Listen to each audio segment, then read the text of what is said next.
BP, sugar, thyroid మరెన్నో సమస్యలకు మందులు లేకుండా 28 రోజుల్లో నేచర్ మంత్రతో తగ్గించుకోండి. నమస్తే రమగారు. నమస్తే జయ. రమగారు, శివభక్తుల కథ ఏదైనా ఒకటి చెప్పుకుందామా?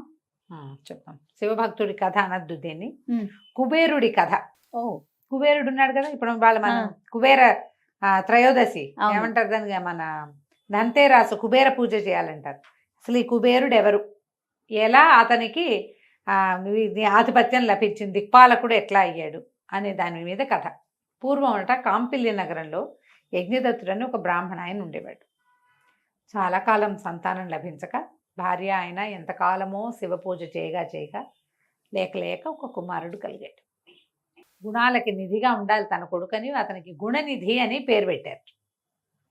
అయితే వీడంత సద్గుణనిధి కాదు, దుర్గుణనిధి అయ్యాడు. లేక పుట్టిన కుమారుడు అవటంతో ఆవిడ బాగా గారాబం చేసేది. ఆయన కూడా అంత పెద్దగా అడ్డుకట్ట వేసేవాడు కాదు. క్రమంగా పిల్లవాడికి దుర్జన సాంగత్యం, దానివల్ల అక్కర్లేని అలవాట్లు అబ్బినాయి. తల్లి చాటు మాటగా పిల్లవాడికి డబ్బులు ఇచ్చేది, తండ్రికి తెలియకుండా. పోయి ఆడవాడికి జూదం ఆడేసి అట్లా ఇట్లా పిచ్చి పిచ్చి పనులన్నీ చేసేవాడు. ఇంటికి వస్తే తల్లి ఏడ్చి మొత్తుకునేది, కానీ అడిగిన డబ్బులు కాబట్టి ఏడ్చి వాడు గొడవ చేయగానే ఇచ్చేసేది. భర్తకి పెద్దగా తెలియనిచ్చేది కాదు. ఆయన వచ్చేసరికి పిల్లాడంటే వేదాధ్యయనానికి వెళ్ళాడని చెప్పేది. పిల్లాడిని వెనకేసుకొస్తారు, తల్లులు చేసే పనే ఇది. వాడిని కాదనలేరు, వాడి కోరిక కాదంటే ఇష్టం ఉండదు, వాడిని దుఃఖపెట్టకూడదు, వాడిని కష్టపెట్టకూడదు, వాడు మొత్తుకుంటే చూడలేరు. ఇవన్నీ ఉంటాయి తల్లుల తాలూకు సహజ లక్షణాలు. ఇలా ఏమైందట, ఒకసారి ఈ గుణనిధి అమ్మని డబ్బులు అడిగితే డబ్బులు లేవంది ఆవిడ. కొద్దిగానే ఇచ్చింది. ఈ అబ్బాయికి ఎక్కువ డబ్బు కావాలి. ఏం చేశాడు, పెట్టెలోంచి ఒక వజ్రపు టుంగరం ఉంటే పెట్టెలో అది తీసుకుపోయాడు. జూదంలో వజ్రపు టుంగరమే పెట్టి ఆడాడు, ఆ వజ్రపు టుంగరం పోయింది. ఆ గెలిచిన వాడు వేలుకి తోడుకొని వెళ్తున్నాడు. అప్పుడే రాజాస్థానం నుంచి తిరిగి వస్తున్న యజ్ఞదత్తుడు గారికి ఈ ఉంగరం చూశాడు. ఉంగరం ఎక్కడో చూసినట్టుందేంది, బాగా పరిశీలించి తన ఉంగరమే అది. గబగబా ఇంటికి వెళ్ళి పిల్లాడేడంటే వేదాధ్యయనం అది ఎప్పట్లాగానే. సరే, వజ్రపు ఉంగరం ఉండాలి, పట్టుకురాను. అది లోపల ఉందిలేండి, మీరు కాళ్ళు కడుక్కోండి, అన్నం తిందురు కానీ ఇప్పుడు అది ఎందుకు అంది ఆవిడ. ఆయన గట్టిగా కేకలేశాడు, పట్టుకురామని చెప్పానా అంటే లేదు. ఉంగరం వెతికేశారు కల్లా. ఆయన నెత్తి కొట్టుకున్నాడు. మన ఇంట్లో ఉండవలసిన వజ్రపు ఉంగరం ఎవడో తాగుబోతూ తిరిగిపోతూ జూతగాడైన వాడి వేలికి ఎలా ఉంది? ఏం జరిగిందంటే అప్పుడు ఆవిడ మెల్లిగా చెప్పేసింది. పిల్లవాడికి బాగా దురభ్యాసాలైన, ఎప్పుడూ డబ్బులు అడుగుతాడు. మొన్న 2 రోజుల నాడు అడిగాడు, నేను ఇవ్వలేదు, ఎక్కువ ఇవ్వలేకపోయాను, నా దగ్గర లేవు, వాడు పెట్టెల నుంచి వస్తువు తీసుకుపోయాడేమో అని వలవల ఆవిడ ఏడ్చింది. ఆయన నెత్తి కొట్టుకున్నాడు. గుణనిధి అని పేరు పెడితే వీడు సుగుణాల ప్రోగా అవ్వాల్సింది పోయి దుర్గుణనిధి అయిపోయాడేమిటే? పిల్లల్ని గారాబం చేయొచ్చా? ఈ గారాబంతో చూడు ఇట్లా అయింది. చదువు రాకపోయినా పర్వాలేదు, కానీ దుర్గుణాలు రాకూడదు. అది చదువు రాకపోతే చదువు రాలేదన్నమాటే. ఇలాంటి అలవాట్లు చేసుకుని ఇంట్లో కూడా దొంగతనాలు చేస్తే ఏ రకంగా చేస్తాం మనం? ఆయన చాలా దుఃఖపడ్డాడు. అయితే అప్పుడే వాకిట్లోకి వచ్చిన గుణనిధి ఇవన్నీ వినేశాడు. భయం వేసింది వాడికి, తండ్రి దండిస్తాడని. దండన అలవాట్లేదు, ఏవో 2 దెబ్బలు తిందాం అని అనుకునే రకం వేరే. అవును. ఇంట్లో నుంచి పారిపోయాడు. అయ్యో, పారిపోయి ఏదో వేరే గ్రామాంతరానికి వెళ్ళిపోయాడు. 2 రోజులు రోడ్ల మీద పడి తిరిగాడు. ఆకలి, ప్రాణం పోతాం, డబ్బులేవి. అయితే ఆ ఊళ్ళో ఒక శివాలయం ఉంది. ఆ రోజున కార్తీక ఏమంటారు, శివరాత్రి రోజున ఆ దేవాలయంలోకి ప్రవేశించాడు. దేవాలయంలో బోల్డని నైవేద్యాలు పెట్టారు. ఎవరు ఏమీ ప్రసాదం పెట్టే పరిస్థితిలో లేదు, ఎవరి దారిని వాళ్ళు ఉన్నారు. సరే, అర్ధరాత్రి దాటిపోయింది. తెల్లవారు 3 గంటలకి మళ్ళీ అవో పక్కన ఎక్కడో పడుకున్నాడు. కానీ శివాలయం అంతా మంచి గందరగోళంగా వీళ్ళు భజన చేసుకున్నారు, పూజలు. ఆ తర్వాత ఏమో జాగరణ చేయటం కోసం జనాలు, భక్తులు కొంతమంది శివభజనలు ఏవో చేసుకుంటున్నారు. ముందంతా ఏమో ఏకాదశి రుద్రాభిషేకాల హడావిడి 1:30-2 దాకా. అది అయిపోయాక ఈ తెల్లవారుజాము వరకు, తెల్లవారి దాకా జాగారం చేయడం కోసం శివభజనలు, శివభక్తి తత్పరులు కొంతమంది ఉంటారు, వాళ్ళు భజన చేసుకుంటున్నారు. నిద్ర పట్టడం లేదు, కాసేపు పడుకుంటున్నాడు. మాగన్నగా మెలకు వచ్చేస్తోంది, ఆకలేసేస్తోంది. సరే, అంతరాలయంలో లోపల గర్భాలయంలో ఏమైనా ఉన్నాయేమో చూద్దామని లోపలికి వెళ్ళాడు. చీకటి పాట వెళ్తే వెలుగు లేదు లోపల. ఒత్తి దీపం కొండెక్కేలాగా ఉంది. ఇతను ఏం చేశాడు, పై పంచె చింపి చిన్నగా ఒత్తి చేసి ఆ ఒత్తిని నూనెలో తడిపి ఒత్తి వేసి ఆ ఒత్తి వెలిగించాడు. వెలిగిస్తే మొత్తం గర్భాలయం అంతా దగదగాయమానంగా కనపడడం మొదలుపెట్టింది. వెలుగులో కనిపిస్తుంది. ఆహార పదార్థాలు ఏవో ఉన్నాయి, స్వామివారికి నివేదన చేసిన పాలు, పెరుగు, నెయ్యి, తర్వాత ఏమో పానకము, పంచామృతము, కొంత వడపప్పు, అక్కడి నుంచి ఏదో అన్నబలి కూడా అన్న వ్యవహార విశేషం కూడా ఏదో కనపడుతుంది. ఓ పాత్ర ఏదో చేత్తో పుచ్చుకున్నాడు తిందామని. పుచ్చుకునేసరికల్లా అది పక్కనే ఉన్న గంటకి తగిలి గంట పడిపోయి గంటంగుమని మోగేసరికల్లా దొంగ దొంగ దొంగ అని అరిచాడు. అది ఎప్పటిదాకా 3:30 అయిపోయింది, 3:45 అయింది, సూర్యోదయానికి దగ్గరలో. అరిచి కేకలు పెట్టారు. ఆయన కంగారు పడి కాళ్ళు తొక్కుంటూ బయటికి పరిగెత్తుకుంటూ వచ్చేసాడు గుండెని. ఈ రావటంలో ఏమైంది, శివాలయంలో ఏమవుతుంది, గర్భాలయానికి ఎదుర్కొంటా నందీశ్వరుడు మోహరించి కూర్చుని ఉంటాడు. దేవాలయంలో ఇక్కడ పెద్ద నంది తను తొట్టుపాటు పడి గుమ్మానికి కాళ్ళు తట్టుకుని ఆ నంది తాలూకు కొమ్ములు తగిలి చనిపోయాడు. పడిపోయాడు పక్కకి. ఆ నంది కొమ్ము నెవరిగంతకు ఎక్కడో తగిలింది, మర్మఘాతమై మరణించాడు. దీపాలు పుచ్చుకొచ్చి చూశారు, అయ్యో అయ్యో వీడెవడో శివాలయంలో మరణించాడు అన్నారు. బయటికి మోసుకొచ్చారు. ఇంతలో ఏమైంది, ఎంభట్లు వచ్చేసారు.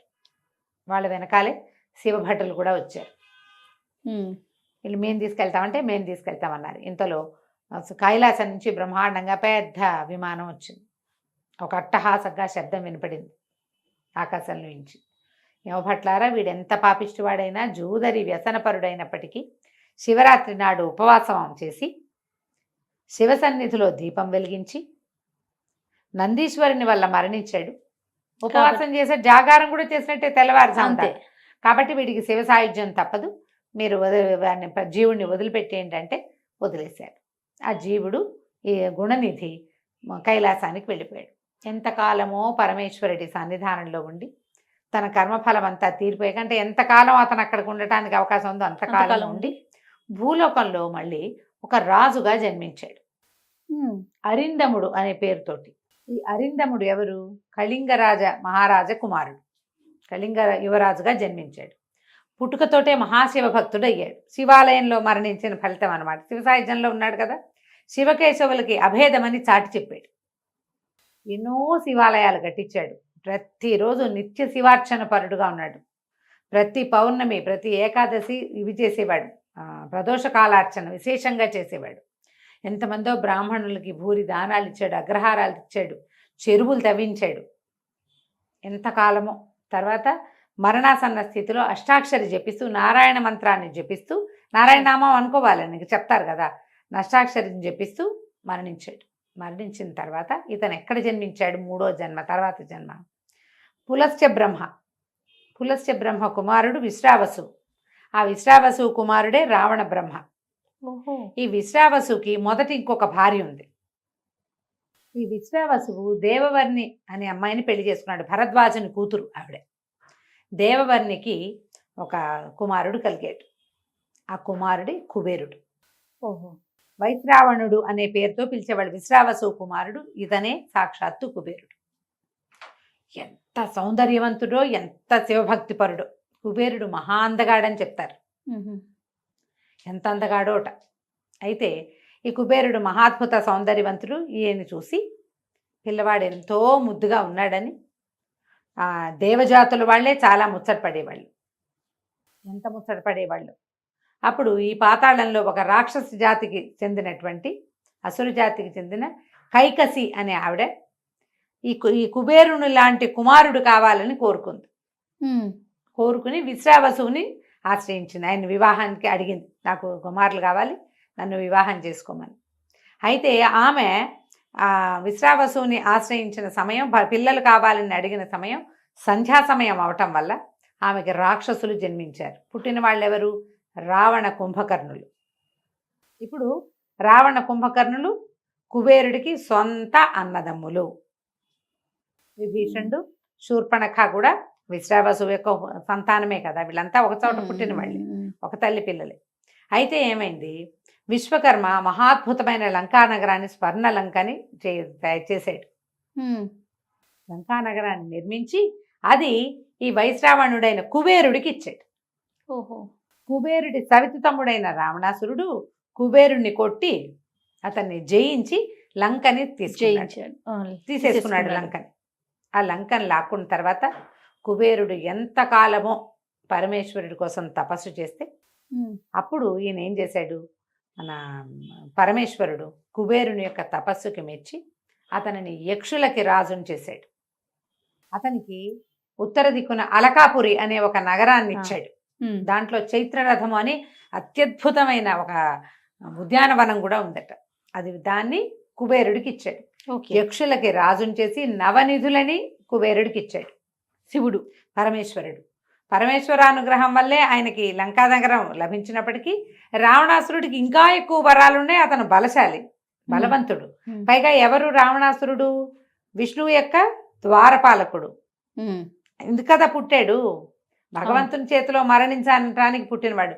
మహాబలవంతుడు, బ్రహ్మవర ప్రసాది, శివవర ప్రసాది అవటంతో రావణుణ్ణి కుబేరుడు జయించలేకపోయాడు. కానీ తనకంటూ ఒక ప్రత్యేకతని తను సాధించుకోగలిగాడు. ఓహో. శివ సాధన వల్ల, శివభక్తి, శివుని యందు తపస్సు చేసి నాకు అది కావాలి ఇది కావాలని అడగల. పరమేశ్వరుడే అతని భక్తికి మెచ్చి అతనికి ఆ అలకాపురిని, అందులో చైత్రరథాన్ని సృష్టించి ఒక పూర్తి జాతికి యక్షులు అంటే దేవయోనులలో దేవతలు కాకుండా కిన్నరులు, కింపురుషులు, యక్షులు బోళ్ళంతమంది ఉన్నారు. అందులో యక్ష జాతికి అధిపతిని చేశాడు కుబేరుణ్ణి. ఈ కుబేరుడే తర్వాత కాలంలో ఈ నవనిధులే కాకుండా లక్ష్మీదేవిని ప్రార్థించి ధనాధిపతి అయ్యాడు. మనం ధనదుడే కదా. ఇప్పుడు మనం చెప్పింది కుబేరుడు అంటే అతని దగ్గర డబ్బులు ఉన్నట్లే. ఆ కుబేరుడినే పూజించాలంటారు. అతను కుబేరుడు మహాశివ భక్తుడిగా చెప్తారు కదా. ఎక్కడ గుణనిధి ఎలా కుబేరుడు అయ్యాడో చూడు.